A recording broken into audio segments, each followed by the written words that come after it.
was the night before Christmas, and all through the house. Oh, wait, different story, but we'll still see a mouse. Welcome once again, or twice again, to the Advent Calendar House. Last time we covered the Disney direct-to-video special Mickey's Once Upon a Christmas, so today we're talking about its CGI sequel from 2004, It's Mickey's Twice Upon a Christmas.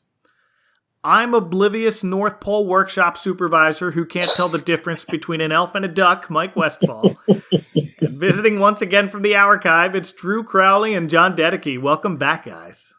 Thank you. Thank you. I'm now rendered fully in 3 dimensions. You are. Uncomfortably. Yes, yeah. Uncannily. But my background is very spare. Yeah. But I kind of resemble a Geico commercial, if I might say so. That's right. Yeah. A 60-minute Geico commercial. There it is. Yes. First time once again for you both watching this? Yes, for me. Yeah. I think I was aware that it existed, but I had moved on from the mall video store by the time this one was released, so I had not ever experienced it. Yeah, I didn't even know this one existed. I had moved on, but I was still working part-time at a Barnes & Noble in the movie section, so I definitely knew this existed. Man, you guys had the best jobs. We both worked at Barnes & Noble. I did not know that. Yes. Were you also in music and... No, I was mostly just cash wrap. Yeah. Wearing his Unwritten Law t-shirt. Oh, that was Borders. Oh, was that Borders? Wait, you worked at both Borders and Barnes & Noble? I did. Yes. I've run the gamut of late 90s, early 2000s. B. Dalton? B. Dalton? Never B. Dalton.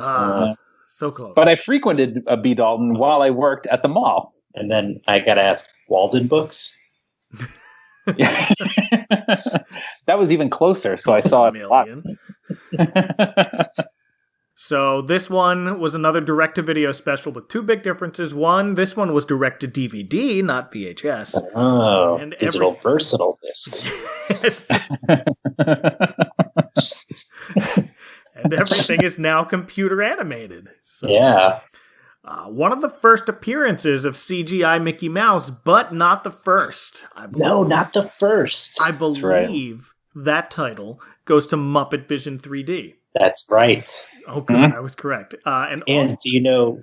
Oh, go ahead. Well, Mickey's PhilharMagic also predates this by a year. And that's where we see the first CG Donald. That's right. So in PhilharMagic, yeah. Mm-hmm. Yeah, this whole film really... if there was like one broad observation I would make for it, it's that 15 minutes in a theme park theater man, what a really dream. does so benefit. Great. I know, right? Yeah.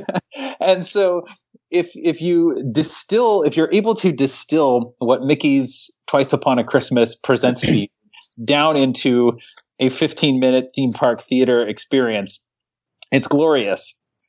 And if you don't, it's maybe not so glorious.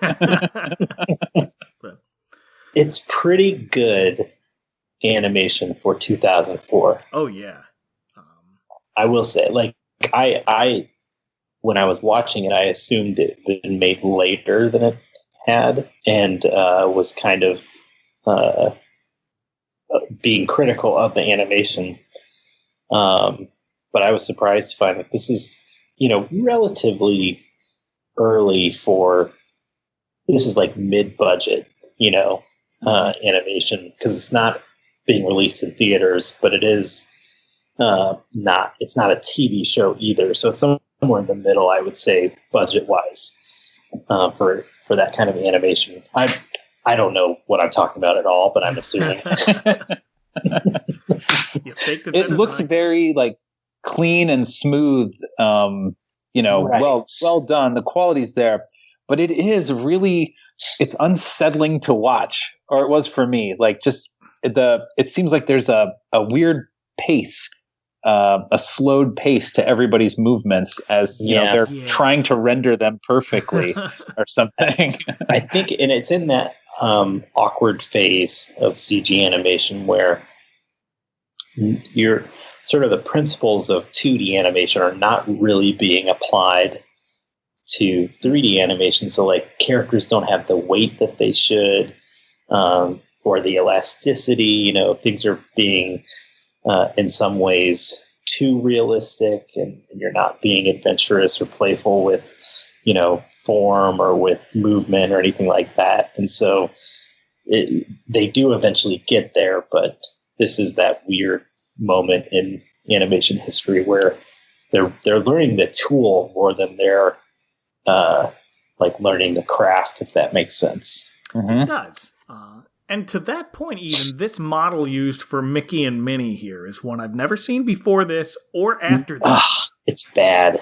It's like they tried to do the now old theme park designs for Mickey and Minnie. If you haven't been to Disney World in the last year or two, guess what? Mickey's got a different face now. Yeah, it looks good too. It does look good. And as this technically counts as a movie, right? This is the final movie performance of Alan Young as Scrooge McDuck.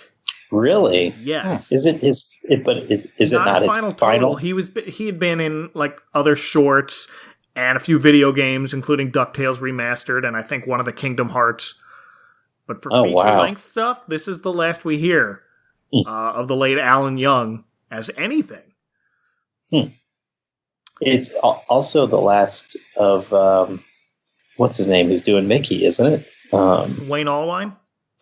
Maybe not. Think he didn't. He died before Alan Young did. He died in 2009, so possibly. I feel like I read that. It looks right. Yeah, we're going with it. But and this time around, we don't have Kelsey Grammer to narrate. This time, it's Clive Revill, who was the first actor to play Emperor Palpatine in The Empire Strikes Back. Yes, that weird bug-eyed one. I mean, he's probably best known for his Broadway career, but of course, he's that's where I know him Palpatine that they traced over in whatever releases. Like when I watch Empire Strikes Back, I have that Laserdisc rip onto a DVD, so I see him in that. Good. I really like the framing narrative of this feature, and I almost wish all of the stories were in the pop-up book animation style that they did. Nice. They're really good. Those are they're really inventive. Like if you watch, pay attention to how the pop-up mechanics work of this pop-up book. That's giving you like setting up the stories and finishing them out. Like there's fun little ideas of how they, how this would physically actually exist. Yeah, and they seem to follow those rules of how pop-up books should work. So yeah, and the art is really nice on those, especially in contrast to the rendered versions that we spend the most time with. The end credits of this look great. Yeah. First, we have to wind through 5 different segments. 5. But not to worry, 3 of them are pretty short, including this first one, Bells on Ice, featuring Minnie and Daisy fighting over a spotlight in an outdoor ice dancing show. I liked this one. So did I. I think this might be the best of the bunch. Really? Yeah, I think so. Okay. There's one other contender. Yeah. For me. For you, okay. One thing I will say about this segment in favor, like I have some issues with it, mostly in just the reduction of Daisy and Minnie to like this catty a spat. Yeah. But it is a different take.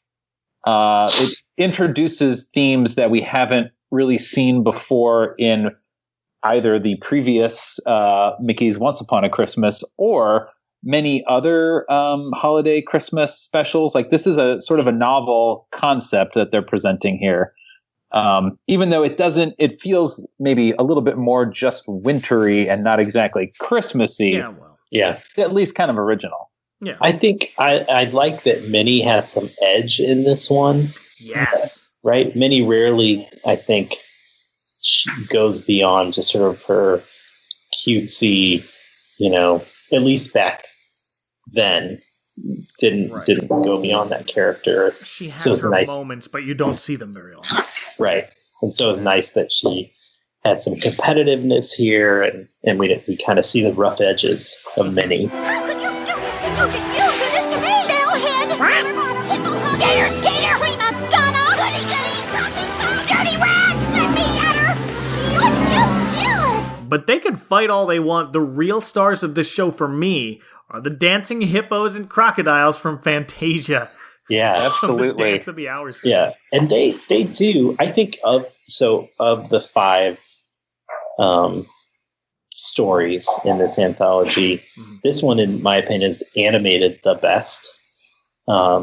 Whereas I think they do manage to get like the weight and the speed right of like the hippos, and the crocodiles have this really lithe, sort of unguous movement to them that's a lot of fun. Like it does recall their appearance in Fantasia. Mm-hmm. And of course, because it's Disney, they have names, or at least one of each does. But in Fantasia, the lead hippo is named Hyacinth Hippo, and the lead crocodile is Ben Ali Gator. Though I can say with authority, as a resident of Florida, that's a crocodile, y'all. Wait, Ben? Ben Ali Gator. Is the Ben supposed to be anything? I don't think so. So they went with the pun for the middle and last name. But then they're like, what? How do we... I guess his name's Ben.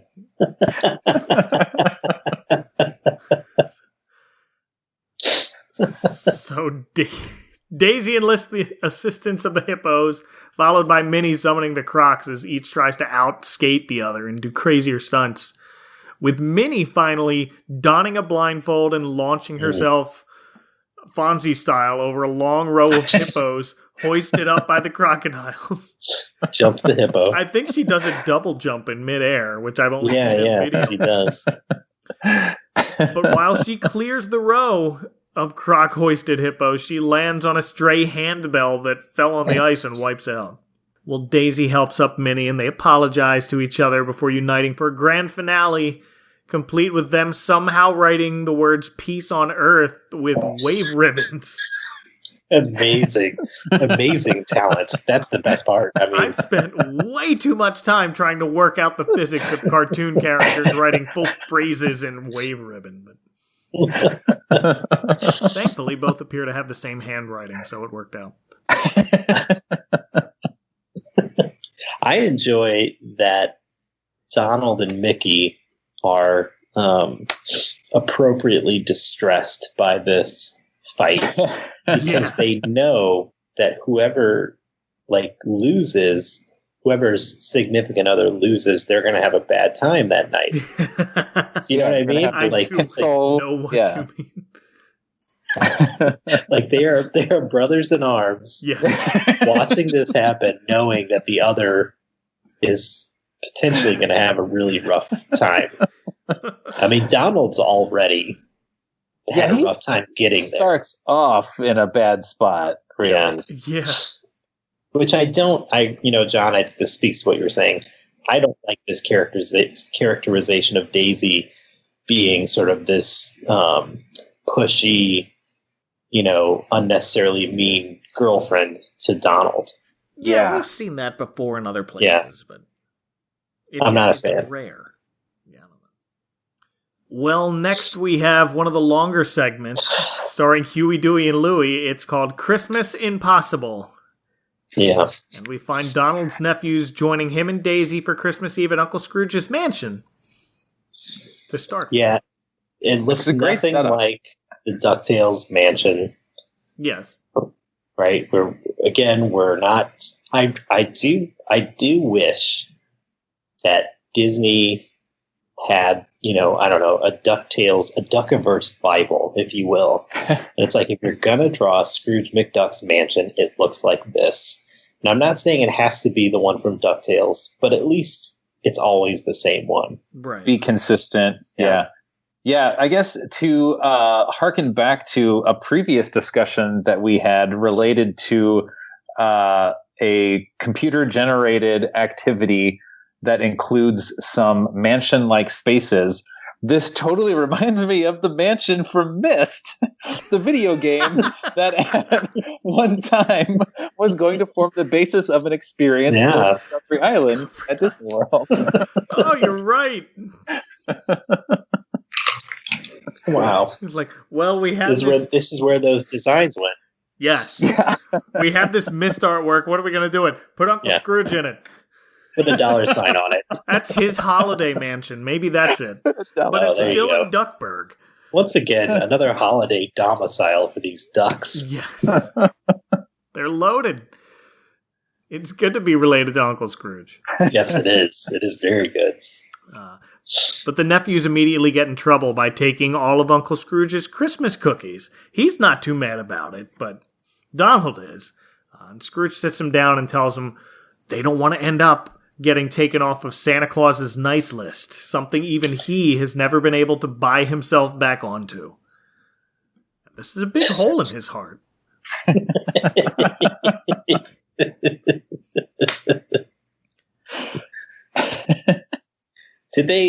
Have they had dinner at this point in the short? Yes.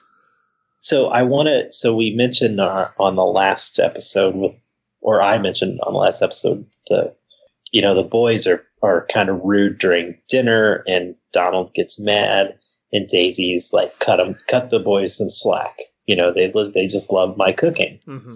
And in this version, this iteration, the boys, I think all three of them burp.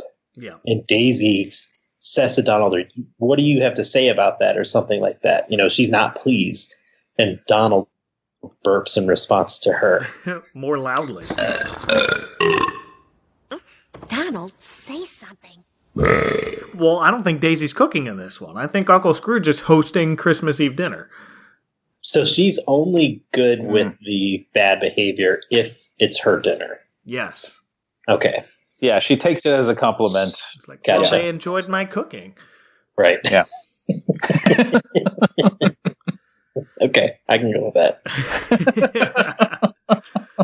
Well, after a quick self-evaluation, the three decide, well, it's already too late to get on Santa's good list now. The only solution at this point is to express mail ourselves to the North Pole via Frosty Freight, because not even FedEx is that fast. Yeah, I'm going to assume that time travel is being utilized. It could be here. This is post-Castaway, so. But in the same manner that we've established that Santa travels through time, sure, to be at above every house at midnight. Is that right? Sure. Yep. I'm going to assume this Frosty Freight, is that what it was called? Yes. Employs the same technology. There we go. Well, and the driver of Frosty Freight will be seen in other segments throughout this special. But for now, Huey, Dewey, and Louie infiltrate Santa's workshop disguised as elves, by which I mean they put on green hats. And that's it. This is where the line of, are you using the tool of 3D animation as a tool or as an art form really comes into stark focus, because the elves are just terrible looking. There's no like thought of how would we, the Disney animators, render an elf. What does an elf look like in our universe? There's seemingly no design put into this. They're just like, they're small humans. And they all have Midwestern accents. One of them sounds like Rob Paulson, I believe. It is definitely Rob Paulson. He's only credited as additional voices, but he's in there. Yeah, he's in there a few times. Christmas is ruined! He's in there, and the I don't know if it's Mrs. Claus or a secretary or something, but it's Edie McClurg. Yeah, Edie McClurg. I believe it's like a secretary. Okay. Hello? Santa! Now don't you go back to napping. I know when you've been sleeping. I know when you're awake. I mean, if it's Edie McClurg, we can assume true. it's a secretary. That's it. Makes perfect sense now. But then Santa, appropriately, is portrayed by Chuck McCann, the voice of the Dreamfinder. One little spark. Gorsh. Wow. From the original version of Epcot's Journey into Imagination. Oh, that's ride. exciting. Yes. That's However, Nice connection. if I can harp on the animation again, okay. it's a terrible rendering of Santa. This is not the best Santa. This is a bad Santa. Oh, that was the year before. I think. And so I think on our last episode, we talked about the moral issue of, ducks eating turkey Yeah. or ham or whatever. I believe in this short, Santa makes a comment that he smells roast duck. Mm-hmm. Yes. And that this to me is even more disturbing. that he's talking to a duck and talking about how roast duck smells very good. Well, at this point, he's talking to the secretary, but as we'll kind of reveal a little later, Santa plays dumb here, but he knows exactly what's going on. Yeah. Well, what's going on at this point is the nephews are attempting to find Santa's list and add their own names to it. And the room where the list is locked. The boys locate Santa's list, so they need to track down the key, and that is in Santa's office where he's taking a nap. So they string up this Mission Impossible, hence the title, style fishing rod pulley, and they lower Louie down to get it, and that's something burns his tail, and that's when Santa smells roast duck. Right. Now, in this scenario, it's Christmas Eve night. Santa is portrayed as still getting ready to go. He's getting a quick nap in before he go. But this ignores time zones completely, because Yeah. I think we established last episode, Duckburg and all the other places are on the west coast of the West United Coast. States. Mm-hmm. Say they had dinner early and it's 6 o'clock Pacific time by the time the nephews make it to the North Pole. In New Zealand, for example, it's already 3 in the afternoon on Christmas Day. Santa's been out, my dudes. Maybe he takes a break over the Atlantic divide. Yeah. He does all of the eastern continents and then takes his nap, after Christmas Day progresses in Europe, and he gets a few hours of shut-eye and then springs right back into it in the Western Hemisphere. Possibly. Makes sense. I don't know. South America kind of juts out there pretty far east. That's true. That's how they get you. But the boys manage to stay undetected by Santa as they swipe his key. But again, big asterisk next to undetected here. But Yeah. I guess he lets things play out to see what happens. And what happens is the boys try and rush back to the list room with the key, but they bump into a huge assembly line of toys and knock over a large stack of jailbreak Bob dolls. Well, and don't they? So they kind of mess up a bunch of different toy making packaging. They do. Equipment, it right? starts with knocking down this stack of jailbreak Bob dolls, the talking Right. Prohibition era mobster doll. Let me out, see? I was framed, see? See? Well, each jailbreak Bob comes with its own key, which looks exactly like Santa's key. So while they're looking through all those keys, another elf finds the one that Santa's, thinks it's faulty, and tosses it inside a box, which goes through the assembly line and gets wrapped and sorted into the big bag of toys. And so the ducks decide, well, we're just going to have to unwrap all of these gifts in here to find Santa's key and try to make a breakthrough. And that's how the disarray happened. Okay. What confused me about this is it seems like when everything's operating as it should, these devices move at a steady but manageable pace. Right. And the second they're like thrown off the track or an item is removed, they go into turbo mode and just like shoot out whatever it is they're packaging or making or whatever. Yeah. At an absurd speed. One small mistake and Christmas is ruined. And here's where Santa seems to let on to the audience that he's aware of who's in his workshop and what they're doing. Because he kind of fake absentmindedly says, "Hey, you found my key!" And he joyfully pries it out of, I think, Dewey's hand. And that's when one elf informs Santa that everything is chaos and Christmas is ruined. And here's where the nephews realize the error of their ways, not wanting to be responsible for ruining everyone else's Christmas. So they help clean up pretty quickly to Home Alone traveling music, but or public domain thereof. While everyone celebrates, the boys sneak out of there, and they find the list room is now left open by an elf janitor. It's a cool room, too. Yeah, I like this portrayal of Santa's list here. It's this not spin enough. Yeah. It's this giant scroll wound through this large apparatus of spools filling the room. Right. And controlled by a panel of buttons.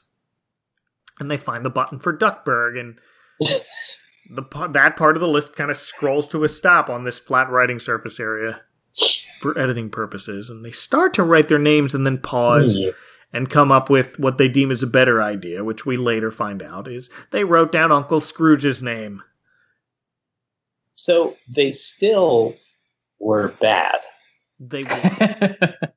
Right? Like Scrooge McDuck's name is on there, but not in a valid manner. No, but Santa tells them via letter on Christmas morning, there's always room on my list for those who think of others first. But does he consider Scrooge to actually be on his good list now? It's on the list. It is so. Yeah, the list is sacred. You can't argue with the list. It's like the Goblet of Fire. Santa can't argue with the list. Did you put your name on my list?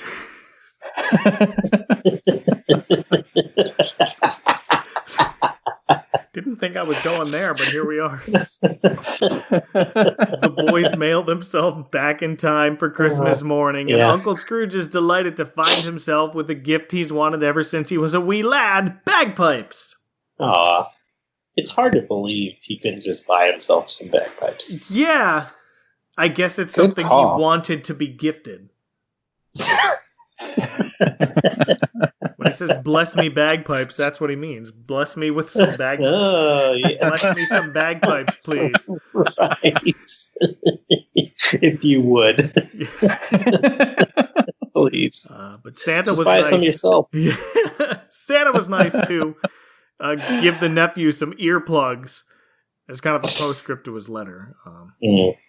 That segment was a long one, but it's not. I don't think it's the worst one, but it was bad.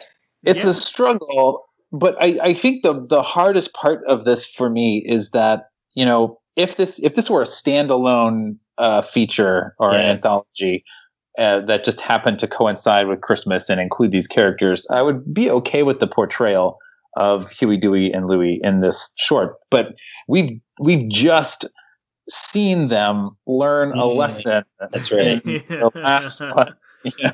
In Once Upon a Christmas, they have this sort of reckoning, and I realize in continuity, 6 years have gone by, or 5 years have gone by. But I think they're younger here. They seem younger. They're not as tall. Like they have aged. But yeah, they might seem younger. I feel like they're not far from DuckTales age here. Whereas in Once Upon a Christmas, they seem more, as we said, middle school aged. So you think this is a prequel to... I do. Well, interesting. To add to the complexity of how any of time works in any of these. Yeah. We find another shift in the Yes. next segment, Christmas Maximus. This time to Goofy's timeline. Last time, his son Max was younger than we have ever seen him before in Goof Troop. Right. Now, we're in the middle of Max's first year of college. And Yes. he's traveling home for winter break accompanied by his new girlfriend, Mona, who we've also never seen before, and we Yeah. will never see her again. But she's voiced by Kelly Martin, who was Roxanne in a Goofy movie, so Oh, he likes the way a girl sounds. Interesting. he has a voice type. Yeah. And Max is once again voiced by his original actor, Jason Marsden. Yeah, yeah. So This I think this is the worst one of Yeah. the 5. well, and it's also the shortest. Yes, but feels the longest Oh yeah. because of this inane song that Yes. plays through. So it's mostly contained within a song called Make Me Look Good, which is just peak 2004 Disney Channel boy pop. Make me look good. Make me shine. If you make It's such a weird premise for a song. It's sung to Goofy because he doesn't want Yeah. his dad embarrassing his grown Yeah. son in front of his son's new girlfriend. So And I think he says "Make me look good, Dad" in the song, right? Like he actually, it's not only is it sung to Goofy, but you could sing this to your dad if you wanted to. I got some new plans for Christmas all this right, year. Pop. Because he does say the singer says something like "Make me look good, Dad." I don't know. It's very bad. Now, did either of your dads embarrass you this much in front of a girl? No, No. I don't think so. I didn't bring many girls in front of my dad. Oh, Not because he would embarrass me, but because I just didn't bring many girls around. all right. My parents went pretty easy on me in that respect, but I am absolutely going to end up being Goofy dad when my kids become teenagers. Yes. Yeah. I mean, I think that's one of the benefits of parenthood, right? Is Right. One would hope. If I'm Yeah. being honest with myself, I'm already there. Yeah. But my oldest is 8, and she's not bringing home any boys. That's her assessment. But because I asked her, because someone was saying, someone in school said I had a crush on this boy. Well, do you? No. All right, we're safe for now. Crack the knuckles, yeah. So at one point, Max gets so embarrassed he has to take a walk in the snow, and Goofy implores him to at least take a scarf, which Max realizes his dad made for him. Oh, yeah, it's very Remembers sweet. His father's Goofy, and Goofy's got a Goofy, so Yeah. he comes back just as Dad and Mona are making popcorn. First off, shout out to Mona here for not letting her moody, self-conscious boyfriend ruin a good time. Mona's great. Yeah. She Mona barely likes. says anything, but Yeah. But Doesn't- she's like totally cool with Goofy, yeah, right? doesn't she call doesn't- out Max on one hand, but on the other hand, she might have just decided she doesn't have time for any of that and just Yeah. go take a walk and work out this But I- dumb nonsense on your own. You pointed something out, Mike, that I didn't notice. Like, what a mature young lady to not let Max's sour mood, Yeah, mess up this time with his family. good on Mona. And Max comes back and she's just, hey, we're making popcorn. Come on in. Yeah. Yeah. And Goofy, a man after my own heart, overloads the air popper. Firm member of Team Air Popper, by the way. Get that microwave bag garbage away from me. Goofy overloads it so much that the massive amount of popcorn pushes all 3 of them up the chimney Right. in a geyser of popcorn. I have to assume that this sequence is a reference to the conclusion of Real Genius. That's it. I didn't make that connection. Well done. But here Mona can't contain her joy anymore, and her laughter reveals to Max, oh, hey, you have the same kind of teeth as my dad. Is not what I think they were going for. But just, Yeah. whatever. Snow angels and popcorn on the roof is on my bucket list. My popcorn bucket list. Oh, very good. Doesn't the song take a turn also? It goes a little higher. You made me look good. You did it. You yeah, did you it, made Dad. me look Yeah, good, it's like Dad. key change and yeah. Ugh, the song. It's rough. It is rough. but Yeah. But over mercifully quickly, short. Yes. Yeah. And next we have another short one, Donald's Gift. This This one, one's my favorite. yeah, this is great. This one's really good. Make it 3, which, oh wait, no, you like Bells on Ice the best. I think I do like Bells on Ice the best, No, but this one is this my is favorite. close second.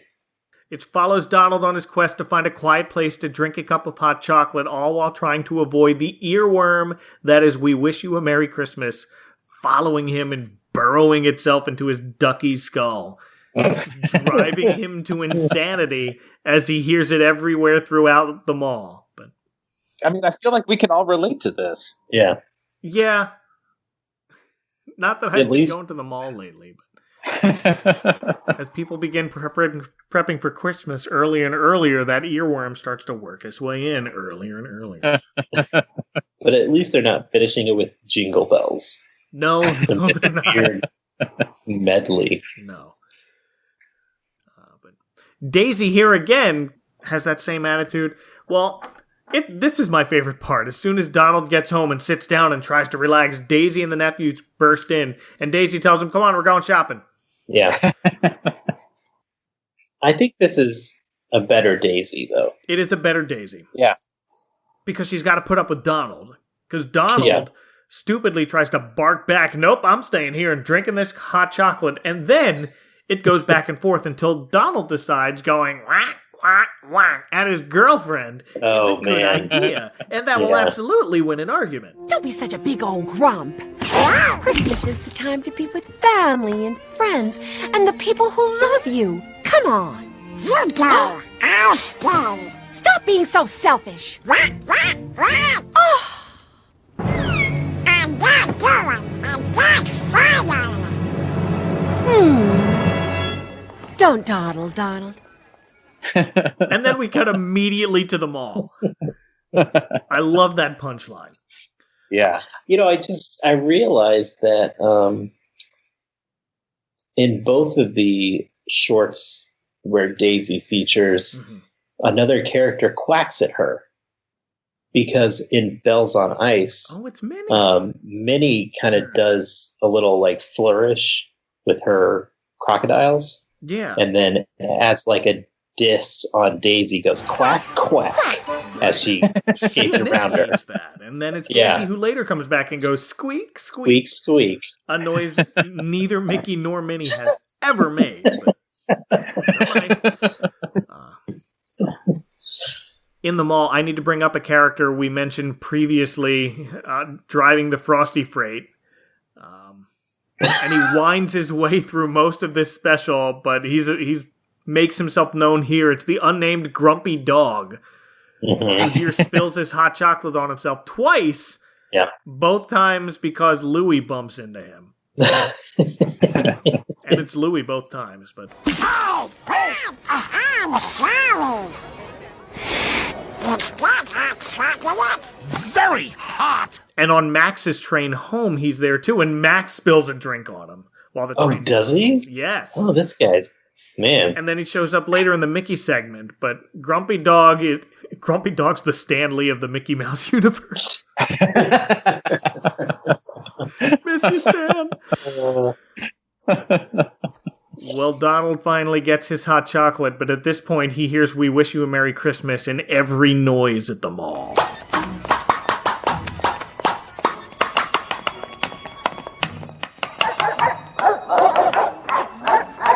Yeah. This is really clever. It's really clever how they make it all work. Yeah, it's in the clinking of change, it's in Yeah. the hot chocolate maker itself, and the steam, and other Yeah. random noises throughout the place.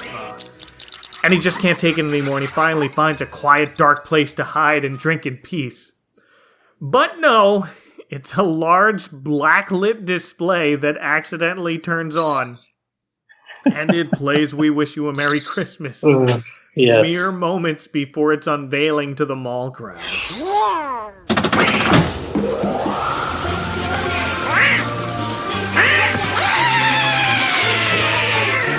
They said it's a window display, but it's in the middle of the mall. I'm not sure how that works. It's a Mousie's window display. Yes, but it's not in front of Mousie's. They just kind of... I don't know if they're going to pick it up and install it later. Right. It looks like where you would go to see a mall performance, like a traveling show or something. Yeah. Like Tiffany or Debbie Like Gibson. Tiffany, yes.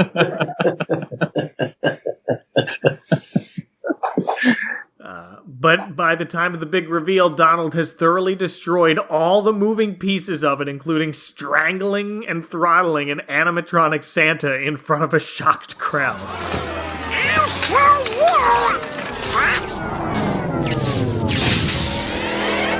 Uh-oh. This is classic Donald. Yes. Yeah, This is- one of his finest moments. Yes. Really. Yeah. So he gets thrown out of the mall, and all the security guard says to him is, "Where's your Christmas spirit?" Not "you're under arrest for vandalism," not "you're going to pay for the big expensive display you've just ruined." Just stop being a Grinch. You're not allowed in the mall today. Got off easy. But Yeah. Donald sulks home in the snow, and he comes across a group of carolers trying to sing What Else? We Wish You a Merry Christmas. But they're off key and fighting with each other, so at this point, Donald admits defeat and stops running from the song and says, "Look, if you're going to drive this song through my brain, you're going to get it right." Stop. I know this song inside and out. I'll start. We wish you a Merry Christmas. We wish you a Merry Christmas. We wish you a Merry Christmas. We wish you a Merry Christmas and a Happy New Year. And that's how we end this short segment. He conducts his tiny choir like he was born to do this. Yeah. Yeah.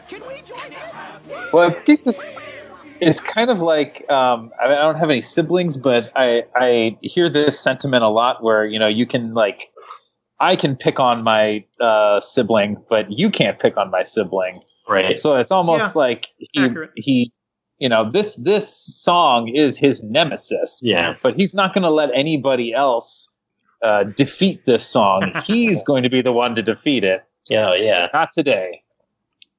There we go. I like that analogy. Well done. But everybody comes out and sees this rousing performance, and all is forgiven. If I had one criticism of this short, it's the resolution is a little too simple. Yeah. I think I would have liked something more to either Donald just essentially gets worn down. That's how he resolves it. And I would have liked him to, I don't know, learn a lesson or be I don't know. It's just I think it ends too quickly. Yeah. Chopped for time because our final segment is another long one. It's Mickey's Doggone Christmas. Yeah. Depicting Mickey Mouse as an insufferable perfectionist who over-decorates for Christmas and gets impatient with his dog. Just the way Walt would have wanted. This one's hard to watch for like the other reasons. It's not, necessarily a poorly done short, but I mean, I feel like Pluto is constantly victimized. Mm-hmm. And in this short or overall? Oh, just overall. Yeah. And so I guess it's having it take place as the culmination of this anthology. I feel like I've been through some emotional shifts. I'm in a vulnerable spot. And so you just show me Pluto being subjected once again to Mickey's irrational wrath. I take it right to heart. Haven't you done enough already? Go to your doghouse. I mean it, Pluto. Get out and stay out. Man's best. In Mickey's defense, Pluto gets impatient. All he wants to do is put the star on top of the Christmas tree, and Mickey tells him, just wait a minute. Yeah. Minnie's Tells on the phone. dog. But Pluto can't help himself, and he tries to climb the tree to do it himself. And Pluto. knocks a bowl of eggnog onto the power strip, breaking all of the lights. So, I mean, why was that eggnog out? yeah, that's your own fault, Mickey. Try Like to do that's- too much at once, and then... The party wasn't for a while, so the eggnog needed to stay refrigerated. Yeah. But Mickey gets upset and kicks Pluto out of the house, and Pluto gets so upset he decides to take off his dog collar and run away from home. So he hops a passing train and very quickly ends up at the North Pole. A perfectly lit in December North Pole. Yeah. Oh, yeah. But that's details. Pluto meets Santa's reindeer, particularly Donner, voiced by Jeff Bennett, who convinces the de facto leader of the reindeer Blitzen, who's Jim Cummings here doing his Darkwing Duck voice, Yeah. to adopt Pluto, whom they dub Murray. Brace yourself for genius. There can only be one name for this dog. Want to hear it? No. Murray. Murray? Yeah. You know, like Merry Christmas? Oh, my head. Donner's got jokes, we find. We don't really hear much from the other reindeer, so it's just Blitzen. There's like one of the reindeer's kind of heavier, isn't he? Remember now, easy on the grub. We've all read the story. We're supposed to be a tiny reindeer. What? Looked like it. Like Blitzen has sort of the drill sergeant Yeah, he's sort of physique beefcake. to him, and Donner's kind of lanky and jokey. Yeah. I do wish they had gotten more into the personalities of the other reindeer. Yeah. Yeah, there's I an feel like- opportunity there that's missed. Yeah. I also feel like there was a Rudolph opportunity for Pluto in this instance, not just to be no yeah. dog, it's just the but- 8. but some kind of, sub in for Rudolph or Yeah, that would have been perfect. It really would have. yeah. So more weird animal things, right? Like you've got poor Pluto's at the bottom of every chain, right? but you've got animals who wear clothes and walk and talk and have jobs. You have animals who wear shirts and no pants. And who don't speak as well as the other animals, but still Which is hold really the jobs. sweet spot. Yeah, that's the sweet spot. You have, and then there seems to be a tier between, the Mickeys of the world and the standard animal. There's just the, work animal that can talk and can own a pet, but is still walking on 4 legs, not wearing clothes, and that's the reindeer. It's Santa's reindeer. Yeah. So. Is it just because they're like magical reindeer? Yeah, they're like enchanted reindeer. Well, I don't know if the reindeer are enchanted because we find out that it's the collars that make them fly. That's how Pluto learns Good to point. fly. That's right. But That's they are right. talking. They are hyper intelligent in some way. Yeah. So maybe their kids will start wearing clothes. Ooh, could be. It could be a generational thing. Every generation becomes more and more enlightened. All right. Well, Mickey has gone back to buy another large pile of decorations because he's Mickey Mouse. Of course, he's going to spend frivolously to decorate. Now, previously, Mickey couldn't afford the gold necklace for Minnie's gift, but now he seems to have come into a windfall. Well, I mean, this is the height of the housing bubble, so I imagine Sure he's like, he's flipped a few houses. Yeah. He's feeling really good. But Gummy tries to drive through a low bridge and it all falls off his car and gets run over by a snowplow. Ugh. So he concedes to setting up a nice, simple display and is about to top off the tree when he realizes, oh yeah, Pluto's still out in the doghouse. Yeah, in the snow. But, yeah, well. But at least he's not in the leash tethered to a pole. But close to it. But no, he's not in the doghouse, so Mickey stops everything, calls up Minnie, gets everyone to start looking for him. He hands out posters, including one to hot beverage magnate Grumpy Dog, who just crumples it up and throws it at Mickey's feet. Well, now you deserve it. Literally. Mickey even goes to ask for help getting Pluto back to a department store Santa, who, spoiler, is actual Santa. Right. Which is in tow with the company line that there's only one Mickey Mouse. That's one of the first things cast members learn in their traditions orientation. So, of course, it's the real Santa. So, can you unpack that a bit for me? There's only one Mickey Mouse, which is to say, in the theme parks, is this what you're saying, that Yes. the Mickey you see, that's one Mickey? Yes, that's the company line. There is one Mickey Mouse. You will never see more than one. I think down to the level of in the Utilidors. They might even treat their costumes a certain way. So they're not grouped together. I think. I'm not sure on that because I have never been a cast member. But I have also heard on another podcast which called Hidden Mickeys, where I think this was on that podcast. They interviewed a woman who had been a Disney princess at the parks. okay. And the company line for princesses is the princess you meet in the parks, that's the real princess. So if you meet, Belle, that's Belle.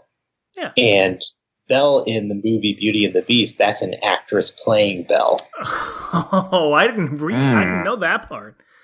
So, if a kid is like, well, you don't look like Belle, then Belle says, well, that was an actress playing me in that movie. It's a movie. Nice. Oh. Yeah.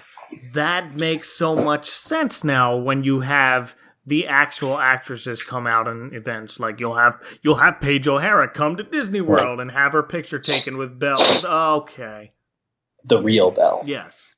Yeah. Now, where does this figure in with Wreck-It Ralph 2, where we see the Disney princesses hanging out as like normal, quote unquote, people? I don't know. We will find out. We'll probably know by the time this drops. So. Back at the North Pole, at first we see Pluto having a ball, and he's playing with Christmas ornaments, and Donner tells him, Hey, Murray! What do you think, those ornaments grow on trees? Well, they do! Ah, yeah, that never gets old. That was a good gag. I liked that. That was. And they let him put on the magical reindeer collar.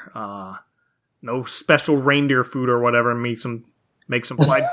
Do either of you put out food for the reindeer to accompany Santa's cookies and milk? Never did that. I heard much later in life that some people put out reindeer food. Yeah, I had never heard of that, but then my wife got some sparkly reindeer food one year. And Yeah. it's oatmeal and sugar and glitter you sparkle outside on the lawn or whatever. So I that's have how a things friend in houses do. who goes so far as to leave reindeer poop in the yard. Jeez. Is it marshmallows? Because I've seen. I forget.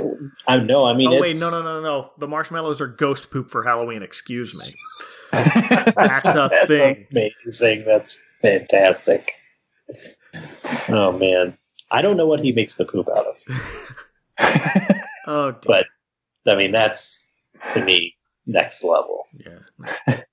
We won't put an elf on our shelf, but we'll feed a reindeer glitter. Well, during Pluto's first flight, he begins getting homesick because he starts seeing hidden Mickeys in the clouds and everywhere else.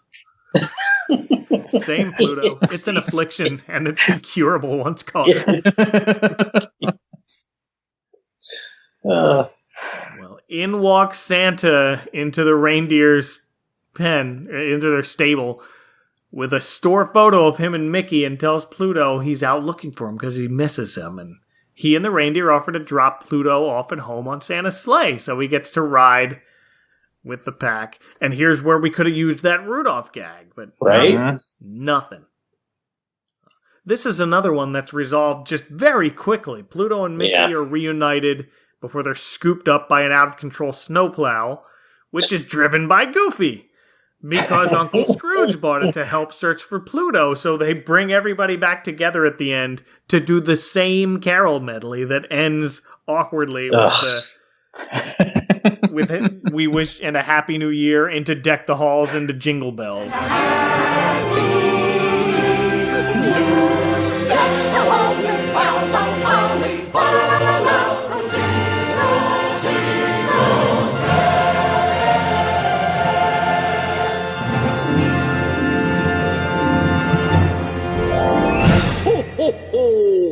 What a weird carryover. If you have to have anything connecting these two directly, what a strange thing to lean on. Very odd to do it. We know how I feel about this movie. We do. If you haven't heard it, you can go back and listen to it. But any final thoughts on Mickey's Twice Upon a Christmas?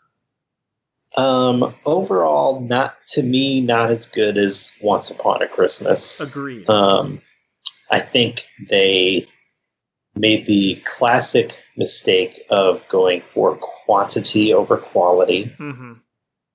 I think you cut Christmas Impossible, you cut Christmas Maximus, you retool Doggone Christmas, and you keep Donald's Gift and Bells on Ice as they are for the most part. There you go. And then you have a much better, put your effort into those three, and you've got a much better overall feature. Yeah, I'd agree with that. I think the glaring problem with this is that you have two stories that are both North Pole centric, or at least, partially North Pole centric. Yeah. So, and then they're really not that far apart from each other. Yeah. So it's, if they had made those kind of bookends, if we had started off in the North Pole and then also ended in the North Pole, and there had been some cohesiveness there, I could maybe see it. But as it stands, I just think this is a little bit lazy. I've already been to the North Pole once this special. I really don't want to go back. So the North Pole we see in this one is better than the Christmas Impossible one. Yeah, I would prefer this North Pole. Yeah. Too. Yeah. Yeah, I agree. The other one's very businesslike, let's say. Yeah, but not and the only thing tying any of this together is a dog that gets hot liquid spilled on him. And we also never see again that poor dog. Too many third-degree burns. He died of his wounds, Oh, no. Tragically. Louis is in jail for manslaughter. Oh, man. On future note, future Louis with a tiny head. That's right. And then he's in league with the Beagle Boys. He spends too much time in jail. There he is, robbing Pete's house. We brought it back. Well, if people want to make snow angels and popcorn on your roof, they should head to theourchive.com. But where else can they find you on the internet, Drew? You can find me. All right, I couldn't remember last time on Instagram, and I think I'm Pizza Nut Go. No, am I Go Pizza Nut, John? I think you're Go Pizza Nut on Twitter. You Go Pizza Nut. Go Pizza Nut on Instagram. Okay, and you are Pizza Nut Go on Twitter. On Twitter. No, I was mixed up. Yeah, and you can see I don't post much lately, but I do post art and stuff like that. And John. Well, if you're looking to find someone slavishly defending Mickey's PhilharMagic,